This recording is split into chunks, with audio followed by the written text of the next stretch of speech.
Hello दोस्तों, आज जो मैं आपको कहानी सुनाने जा रही हूँ ये कहानी है भूतों के बंगले की। आइए दोस्तों देखते हैं भूतों के बंगले की कहानी।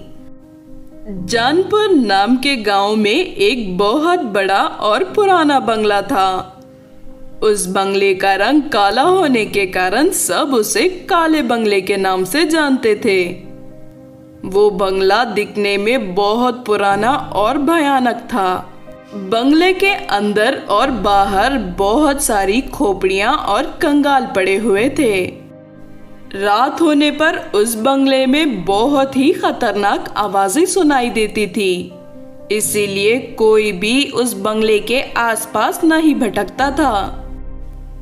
उस बंगले के मालिक किशोर गुप्ता के नाना थे, जो बंगला खरीदने के अगले दिन ही मुंह से खून निकलकर मर गए थे।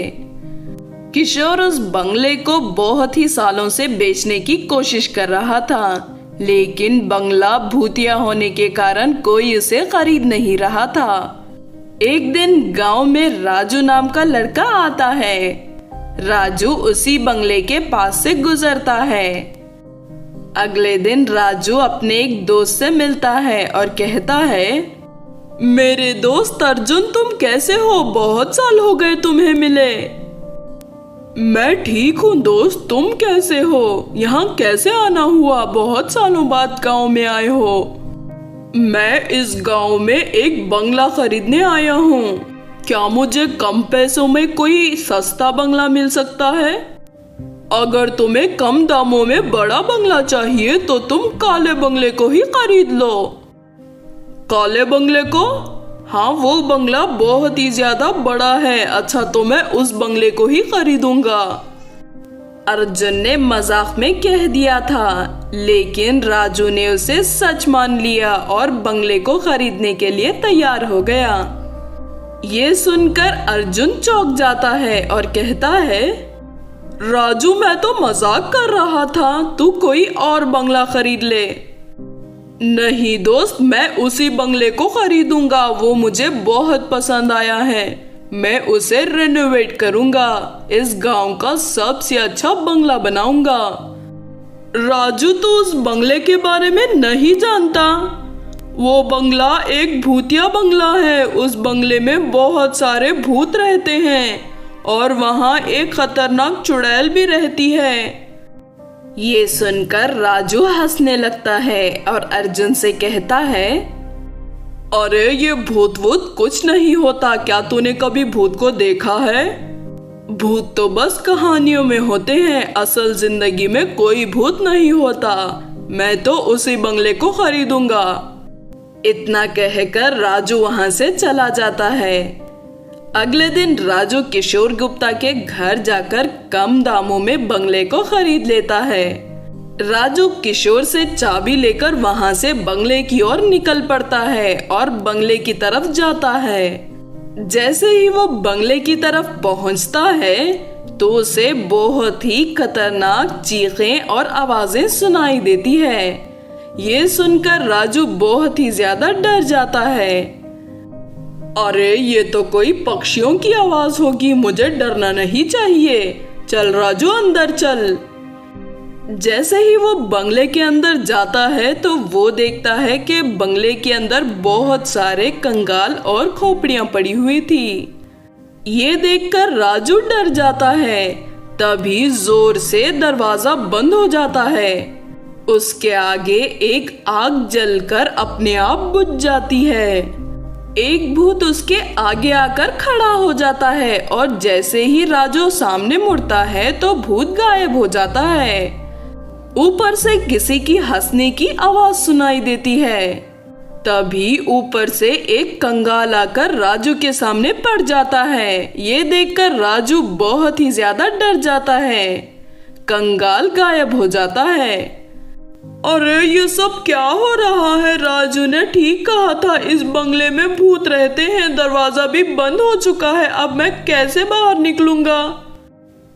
राजू डर के मारे कांपने लगता है। तभी उसके सामने से उसके जैसे ही शक्ल का एक सर कटा भूत चलकर आ रहा होता है और सामने आकर गायब हो जाता है। ये देखकर राजू चीख पड़ता है, अरे कोई तो मुझे बचा लो, मैं कैसे बाहर निकलूं? भगवान मुझे बचा लो, भगवान मैं क्या करूं? तभी उसके सामने एक बड़ी सी खतरनाक दिखने वाली चुड़ैल आ जाती है।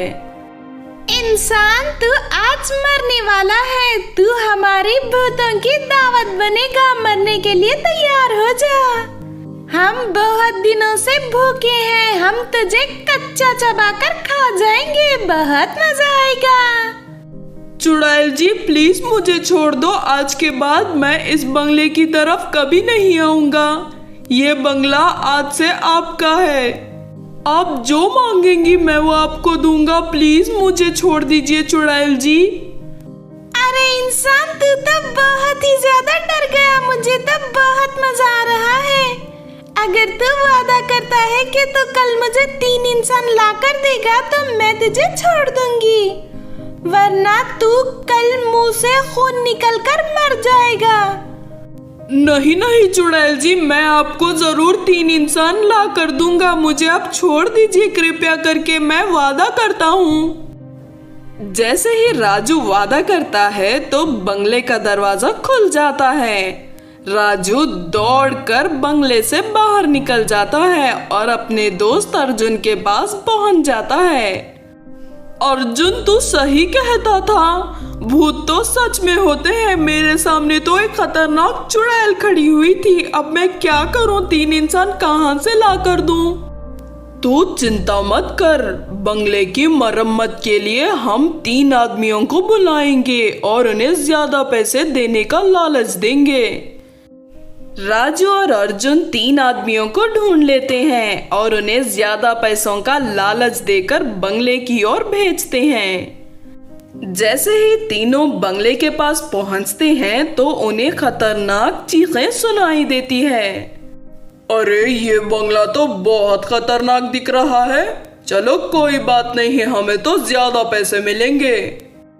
जब ये बात गांव के स्वामी जी को पता चलती है तो वो तीनों को बचाने के लिए बंगले की ओर निकल पड़ते हैं। बंगले में तीनों को चुड़ैल और भूत डरा रहे होते हैं और जैसे ही चुड़ैल उन्हें खाने वाली होती है तभी वहां स्वामी जी पहुंच जाते हैं।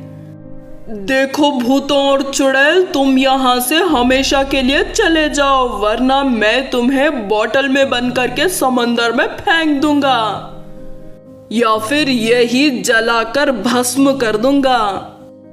ये सुनकर भूत और चुड़ैल डर जाते हैं और वहां से गायब हो जाते हैं। स्वामी जी तीनों आदमियों को बचा लेते हैं और अर्जुन राजू के पास पहुंचते हैं।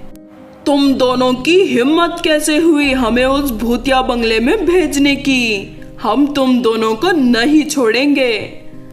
हाँ, हम तुम्हें यही जिंदा दफना देंगे। शांत हो जाओ बच्चों, इतना गुस्सा ठीक नहीं है। राजू ने ये सब अपनी जान बचाने के लिए किया है। अगर उसकी जगह तुम होते तो तुम भी यही करते। आप लोग मुझे माफ कर दीजिए, मैं अपने किए पर बहुत शर्मिंदा हूँ। अगर तुम उस घर में रहना चाहते हो तो तुम्हें पहले एक बड़ा सा हवन करवाना होगा। हाँ जरूर स्वामी जी, मैं इस संडे को ही हवन करवाऊंगा। तो आपने देखा दोस्तों भूतों के बंगले की कहानी। अगर ये कहानी आपको अच्छी लगी हो तो जरूर लाइक करें और हमारे चैनल को सब्सक्राइब भी कर लें। और हाँ दोस्तों, हमें कमेंट करके जरूर बताना कि आपको कहानी कैसी लगी।